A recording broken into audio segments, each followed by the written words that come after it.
꿈으로 세상을 품어라. 중앙예담학교는 2018년 수원 중앙침례교회가 설립한 교육청 인가형 기독교 대안학교입니다. 꿈으로 세상을 품어라는 모토로 중1부터 고3까지 전체 360명 학생이 체계적으로 자신의 인생을 설계하고 하나님의 일꾼으로 자라나고 있습니다. 넓은 학교 교정만큼 큰 꿈을 키워가는 중앙예담학교의 특별한 교육 활동은 한국 사회에서 큰 주목을 받고 있습니다.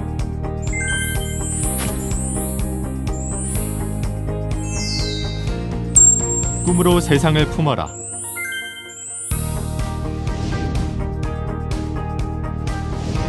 사실 학교에 오기 전까지는요, 제가 아무래도 모태신앙이다 보니까 교회를 의무적으로 많이 다녔었어요. 엄마가 같이 가자고 하니까 그래 그럼 가야지 라고만 했었지, 제 스스로 하나님을 찬양하고 예배하는 게 좋아서 예배를 간 적이 없었단 말이죠. 근데 이 학교에 오고 나서는 이제 예배를 제가 정말 전심으로 할 수 있게 되었고, 그리고 또 제가 원래는 노래 부르는 걸 좋아해서 가요를 많이 들었었는데, 근데 이제는 가요가 아닌 하나님을 찬양하는 찬양을 더 많이 듣게 되었고, 그래서 신앙적으로 더 많이 성장하게 된 것 같습니다. 힘들 때 가장 먼저 하나님을 찾게 돼요. 제가 중학교 2학년 때 전도사님께서 믿음이 자라면 고난을 바라보는 영적 안목이 생긴다는 말씀을 해주셨거든요. 예전에는 그 뜻을 잘 몰랐고 엄청 어려운 말이었는데 이제는 조금 이해가 되는 것 같아요. 그리고 저는 모태신앙이어서 습관처럼 주일 예배를 드리고 당연하게만 여겼는데, 이제는 전도사님이나 목사님 설교 말씀, 친구들과의 큐티 말씀 나눔이 엄청 귀하다는 걸 느끼고 있어요.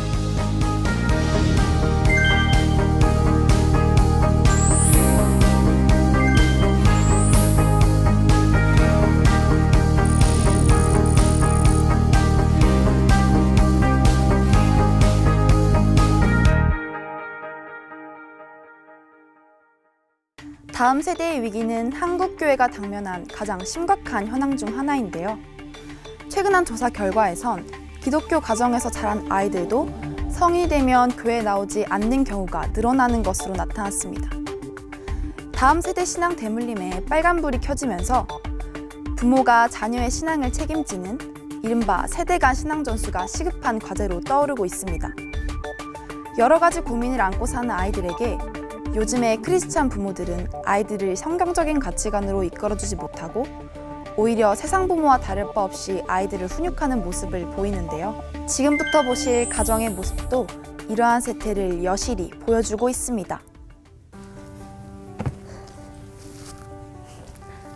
소원아, 공부하느라 힘들지? 오늘 엄마가 돼지고기 팍팍 넣고 김치 쓱쓱 썰어가지고 맛있는 김치찌개 해줄게. 네, 좋아요. 소원아, 오늘 학원 선생님한테 전화 왔더라. 너 이번에 주말에 교회 때문에 학원 못 간다고 연락드렸다며. 엄마 생각에는 지금 공부가 더 중요한 것 같은데 그렇지 않니? 엄마, 전도사님이 주일에는 예배 드려야 된다고 말씀해 주셨어요. 소원아, 일로 와봐. 일로 와봐. 여기 좀 앉아봐. 그치, 교회 중요하지. 교회 중요한데 지금 너한테 가장 있는 우선순위가 뭐야? 공부잖아. 네가 지금 공부를 잘해야지 좋은 대학에 갈 수가 있지. 그래도 저는 교회에 나와 친구들이랑 이야기하고 말씀 나누는 시간이 너무 좋은데 학원 시간을 바꿀 수는 없을까요? 학원 시간은 네 마음대로 조정할 수 있는 게 아니야. 일단 지금은 학원에 가는 게 맞아. 교회야, 대학 가서 열심히 다니면 되지. 그리고 매주 빠지는 것도 아니잖아. 학원 안 가는 날에는 교회 가면 되지. 알았어요, 학원 갈게요. 한숨은 너 이번 중간고사 성적 갖고 대학교 갈 수 있을 것 같아? 교회야, 대학 가서 다녀. 지금 시간 있으면 문제집 풀어야지.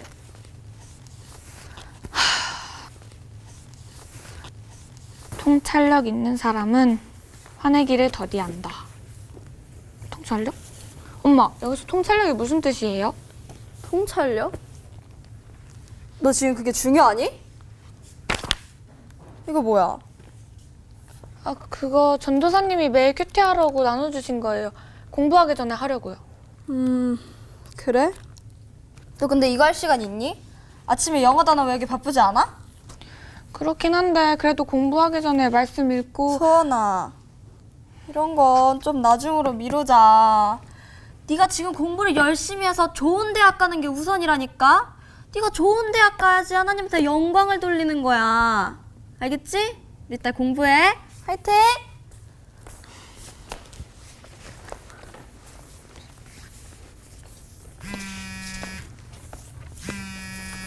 여보세요? 여보세요? 소원아, 너 이번에 예담 수련회 갈 거야? 꿈으로 세상을. 아, 너무 재밌을 것 같지 않아? 야, 당연히 가야지. 나 진짜 기대돼. 우리 저번에 같은 주였을 때 짱 재밌었는데. 헐, 야 맞아. 우리 이번 밤에 마피아 게임 꼭 하자. 야, 나 진짜 연습해서 간다. 아니, 민정이 마피아 게임 진짜 잘하잖아. 민정이도 당연히 오겠지? 맞다. 민정이 부모님이 못 가게 해서 안 온대. 뭐? 민정이 부모님 교회 다니시잖아. 그런데 수련회를 못 가게 한다고? 왜? 이번에 학원에서 수학 특강 있대. 아, 진짜? 그래도 이번에는 전도사님이 진로에 대해 기도하는 중요한 시간이 될 거라고 하셨는데. 내가 한번 전화해볼까? 안 돼. 너 민정이 부모님 성격 몰라? 한번 결정하시면 끝까지 밀고 가시잖아. 하긴. 그래서 저번 수련회도 억류수 간다고 못 갔잖아. 진짜 너무 아쉽다. 그래서 너는 가는 거지? 야, 당연하지. 알겠어. 그때 보자. 응. 뭐? 수련회를 간다고? 네, 예담 수련회요. 8월 1일부터 3일까지. 근데 민정이네 부모님은 가지 말라고 하셨다며. 네, 그랬다나 봐요. 소원아, 엄마도 너 이번 수련회 안 갔으면 좋겠어. 왜요? 소원아, 너 이제 고등학생이야. 지금 시간 별로 없어. 민정이 봐봐. 민정이 같은 애들은 지금 수련회 빠지면서 공부하는데 그런 애들한테 뒤처지면 어떡해. 그래도 저는 수련회 가서 제 진로에 대해 기도하는 시간 갖고 싶어요. 그렇지 않아도 엄마가 입시 설명에 잡아놨어. 일단 기도도 좋은데 여기 가서 구체적인 설명 들어보자. 앞으로 유망 있는 과 어딘지, 어떻게 입시 전략 세워야 되는지. 그게 언제 하는 건데요? 8월 3일 10시 안에. 네? 아니 엄마, 그럼 수련회를 못 가잖아요. 수련회야. 나중에 또 기회 되면 가면 되지. 일단 이거 자주 하는 설명이 아니니까 이번 주에 여기 가기로 하자. 알겠지? 아니 엄마, 저도 수련회 가서 쉬면서 친구들이랑 놀고 기도도 하고 그러고 싶다고요. 몇 번 없는 수련회인데 그것도 허락 못 해주세요? 대학 입시 설명회 간다고 대학 잘 가는 거 아니잖아요. 김선! 너 지금 엄마한테 대드는 거야? 너 이번 성적 몇 등이나 떨어졌어? 그 성적 갖고 교회 수련회 말이 나와? 제정신이야? 말해봐. 아니 왜 다 엄마 마음대로인데? 쟤 좀 봐. 야, 소원아! 김선! 여러분, 우리 아이들에게 신앙교육은 필수일까요? 선택일까요? 네, 작년에 중앙예담학교에 처음 부임을 해서 중학교 1학년 학생들을 맡았는데요. 그 학생 중에 한 명이 어떤 어려움 가운데 있었고 그 어려움 속에서 지도를 해가는 과정 가운데서 학생이 어느 순간부터 친구들과 함께 새벽 예배에 나가고 말씀을 나누고 또 같이 기도를 하는 것들을 볼 수 있었어요. 그 시간들을 겪으면서 아이가 하나님의 사랑에 집중하게 되고 그러면서 표정이 밝아지고 말투가 바뀌고 현재 이제 중학교 2학년인데요. 수업에 들어가면 누구보다 열심히 참여하고 자신의 꿈을 향해서 또 하나님이 주신 비전을 향해서 성실하게 준비해 가며 더 이상 관계가 아니라 하나님께 집중하는 학생의 모습을 볼 때 굉장히 뿌듯함을 느꼈습니다. 일반 학교에서도 사실 저는 재직을 했었는데요. 다른 점은 학생들이 여러 사건을 겪는 것이나 또는 문제들은 동일하게 일어나는 것 같아요. 하지만 여기 계신 선생님들과 저는 함께 이 사건 속에서 하나님을 바라보고 하나님이 주신 시각으로 이것들을 해결하고 성장해 갈 수 있도록 돕는 것 같아요. 이 부분이 예담학교에서 학생들과 교사들이 함께 성장하는 부분인 것 같습니다. 하나님을 사랑하는 사람, CBS를 아끼는 사람들, 오늘은 우리가 꿈꿔야 할 미래에 대해서 함께 말씀을 나누도록 하겠습니다. 2002년 대한민국의 축구는 세계 4강을 이루는 놀라운 월드컵 신화를 이루어냈습니다. 그때 우리가 외쳤던 이야기가 꿈을 꾸면 이루어진다는 거였습니다. 우리가 오늘 살아가고 있는 우리 시대에 우리 아이들은 어떤 꿈을 꾸고 있는가? 그것이 바로 우리 아이들의 미래가 결정된다는 말이죠. 근데 안타깝게도 오늘 현대인들은 너무도 많은 꿈을 잃어버리고 있다는 겁니다. 소망이 없는 미래, 불확실성 시대를 살고 있다는 뜻이죠. 성경은 우리에게 이렇게 말합니다. 묵시가 없으면 백성이 방자히 행한다. 쉬운 성경에 보면 이 말씀은 이런 말로 되어 있습니다. 꿈이 없으면 망한다. 영어 성경에 보았더니 Where there is no vision, the people perish. 비전이 없으면 망한다. 꿈은 꼭 비전입니다. 우리 전 시대에 살았던 유명한 프랜시스 셰퍼 박사가 이렇게 이야기를 했습니다. 미국 장로교회 목사였던 그분은 아내 에디트 셰퍼와 함께 라브리 공동체를 만들고 큰 복음주의 운동을 일으켰던 목사님이신데요. 그분이 이런 이야기를 했습니다. 우리가 살고 있는 시대, 바로 그분이 살았던 이전 시대의 우리 시대를 예측하면서 4가지, 5가지가 없는 시대라고 이야기했습니다. 첫 번째, 진리가 없는 교육이 난무한 시대다. 가르치는 것은 많은데 진리가 없다는 거죠. 두 번째, 진정한 의미 없는 사랑의 시대. 불렀다 하면 사랑 노래를 부르지만 진정한 사랑이 없는 시대가 바로 이 시대라고 이야기했습니다. 뿐만 아니라 그는 또 계속해서 이야기합니다. 목적 없는 부를 추구하는 시대다.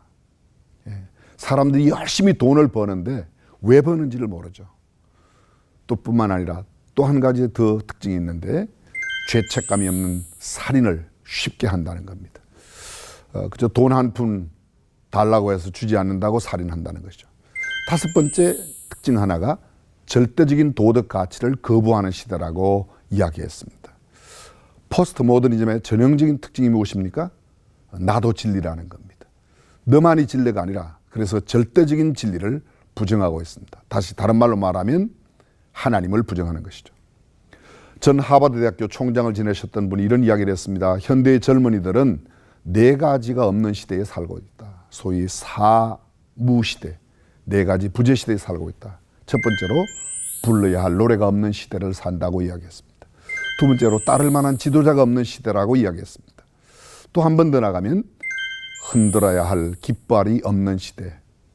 마지막으로 목숨을 걸고 지켜야 할 만한 신조가 없는 시대라고 이야기했습니다. 참 이 시대에 그렇습니다. 수많은 사람들이 내가 지도자라고 말하지만 따를 만한 지도자가 그렇게 많지 않습니다. 이것이 진리라고 말하지만 참 진리가 없습니다. 생명을 들여 지킬 만한 신조가 없는 그런 시대를 살고 있습니다.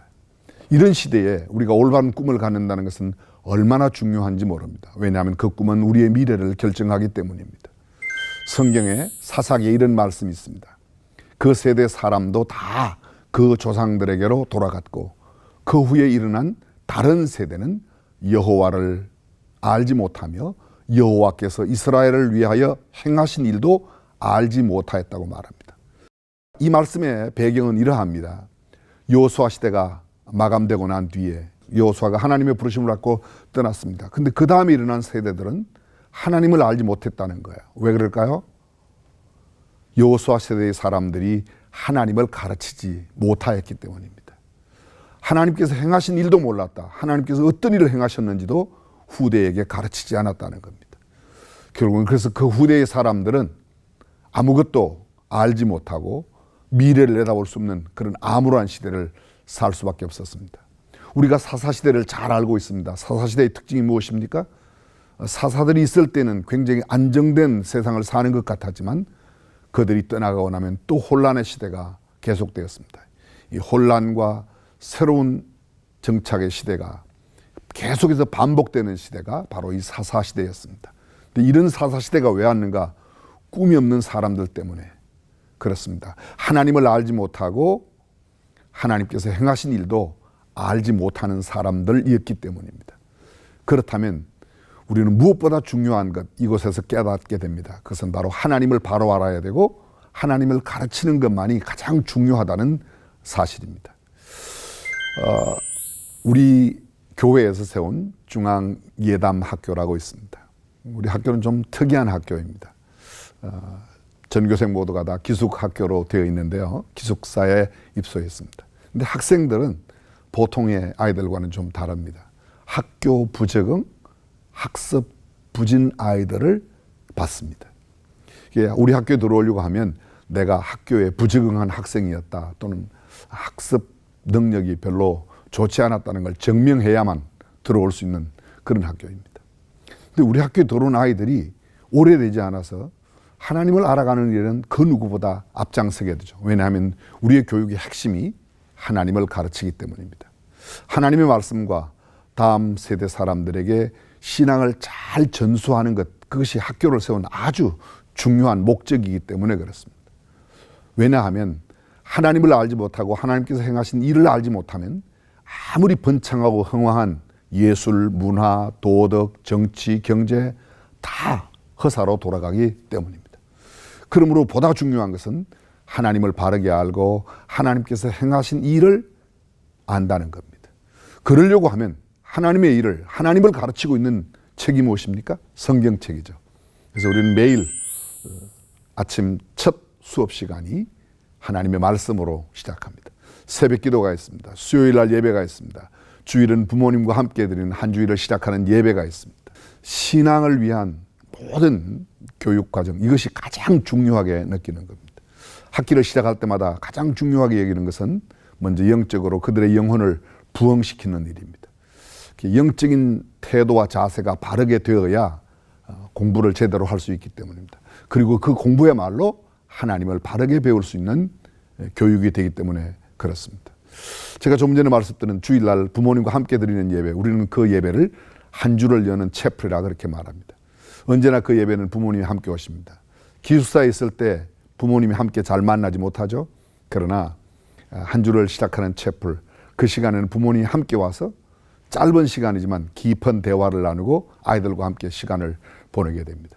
이런 부모님과 함께하는 시간, 특별히 말씀으로 지난 한 주간 동안에 우리의 자녀들이 어떤 말씀을 갖고 어떻게 배우고 공부하고 또 이번 한 주간에는 어떤 말씀으로 공부를 하게 될지 이런 것들을 함께 나누는 그런 시간을 갖는 것입니다.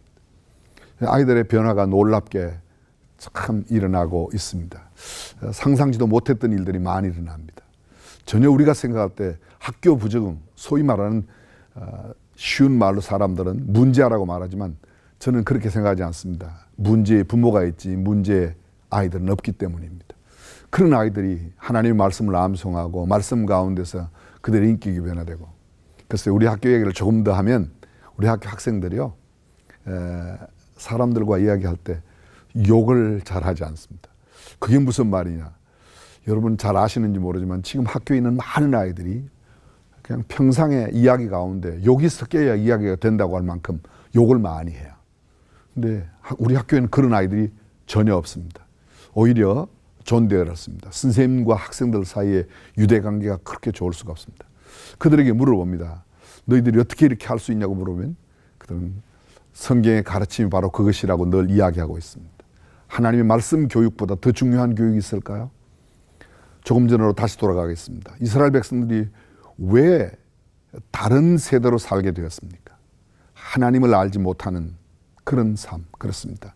하나님을 바르게 알면 모든 것을 다 알게 되어 있습니다. 하나님도 모르고 하나님의 행하신 일도 모르다 보니까 사람들이 피폐해지고 영적으로 굉장히 무디어져 어려운 상황에 처하게 되는 것이죠. 그렇습니다.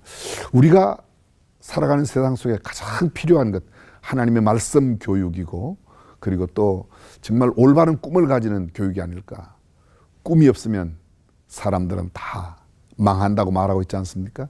그래서 말씀 가운데 올바른 꿈을 가지고 살아가는 그런 사람으로 키워가는 것이 우리가 해야 될 일이라고 생각합니다. 우리가 꿈꿔야 할 미래, 그렇습니다. 그것은 바로 소망이 없는 이런 미래를 살아가고 있는 사람들에게 말씀 가운데 미래가 있다고 한 사실을 보여주고 하나님의 말씀을 잘 가르치는 것만이 가장 중요한 일이라고 믿습니다. 다음 세대에게 하나님이 하실 일과 하나님께서 하신 일들을 구체적으로 가르치는 것보다 중요한 일은 없다고 생각합니다. 은근보화를 많이 물려주는 것보다 하나님의 말씀, 하나님께서 가르치신 그 하나님의 진리의 내용을 바르게 전달할 때 다음 세대가 훨씬 더 의미 있고 보람 있고 알찬 그런 세대가 되리라고 확신합니다. 우리 시대에 많은 교육들이 있습니다. 사람들이 뭐 영어를 가르친다, 수학을 가르친다. 그게 나쁜 것 아닙니다. 그러나 그 가르치는 궁극적인 목적이 정말 바르게 살고 진리 가운데 살고 나누며 베풀며 살고 높은 가치를 위해서 살아가는 삶으로 가르쳐야만 된다는 생각합니다. 자, 방금 제가 높은 가치라고 말씀드렸는데 높은 가치가 뭐죠? 일반적으로 가치는 크게 나누면 한 두 가지로 나눌 수 있습니다. 높은 가치와 낮은 가치. 낮은 가치는 내가 많이 가지면 가질수록 남은 적게 가지거나 남에게 피해를 주는 것을 추구하는 가치. 그건 낮은 가치입니다. 높은 가치는 내가 많이 가지면 가질수록 남에게 유익을 주고 남에게 덕을 끼치고 남이 이익을 보는 그런 것을 추구하는 가치. 그 높은 가치라고 합니다. 낮은 가치, 어떤 가치, 무엇일까요? 낮은 가치는 이를테면 돈, 명예, 권력 이런 것입니다. 내가 많이 가지면 남은 갖지 못합니다. 권력, 내가 가지면 남들은 갖지 못합니다. 적게 가지거나 또 나 혼자 다 가지면 독재가 되는 것이죠. 근데 내가 가지면 남들에게 유익하게 되는 것이 있습니다. 무엇입니까? 사랑입니다. 이해하는 마음, 섬기는 마음, 봉사하는 마음, 충성스러운 마음, 겸손한 마음. 이해하는 마음은 내가 많이 갖는데 누가 덕을 봐요? 다른 사람이 덕을 봅니다. 충성하는 마음은 내가 많이 가지고 있는데 누가 덕을 봅니까? 다른 사람이 덕을 보는 겁니다. 용서하고 사랑하는 마음, 내가 많이 가집니다. 내가 아무리 많이 가져도 남에게 손해가 되지 않습니다. 근데 내가 그것을 많이 가지면 다른 사람들이 그것 때문에 유익을 얻는 거죠. 지금 가치는, 세상의 많은 가치들은 어떻게 하면 내가 더 잘 살고, 내가 어떻게 하면 더 출세하고, 내가 더 많은 권력을 갖고, 내가 어떻게 하면 더 많은 부를 누릴 수 있는가를 가르치는 교육인지도 모르겠습니다. 그러나 적어도 성경이 말하고 있는 교육은 이것을 하면 다른 사람들에게 더 유익이 되고 다른 사람들을 더 기쁘게 하고 즐겁게 할 수 있는 그런 가치, 높은 가치를 추구하는, 그렇습니다. 우리가 가르쳐야 할 그런, 또 우리가 꿈꿔야 할 그런 세상은 바로 이러한 것들이 실현되고 이러한 것들로 말미암아 기뻐하고 즐거워하는 그런 세상이 되어야 하지 않을까 생각합니다.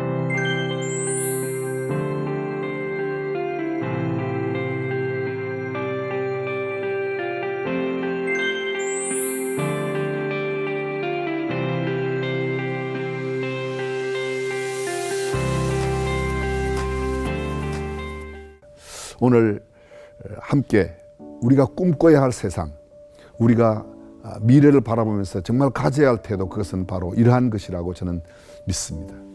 CBS를 이렇게 시청하시는 모든 시청자 여러분께서도, 또 특별히 하나님을 사랑하고 세상을 사랑하는 저와 여러분 모두가 다 이런 높은 가치를 추구하며 많은 사람들에게 유익을 줄 수 있는 아름다운 신앙의 삶 살았으면 좋겠고, 특별히 우리 자녀들이 이러한 일들로 그들의 삶을 살아갈 수 있다면 하는 바람이 참 간절합니다. 문제 아이는 없습니다. 문제 학생은 없습니다. 문제 부모와 문제 선생님이 있을 뿐입니다. 포기하지 않고 높은 가치를 가르치는 이 교육을 계속 감당함으로 다음 세대가 더 멋지고 근사한 세대가 되기를 간절히 바랍니다. 여러분, 오늘도 함께 해주셔서 진심으로 감사드리고 계속해서 이 좋은 가치를 펴나갔으면 좋겠습니다. 감사합니다.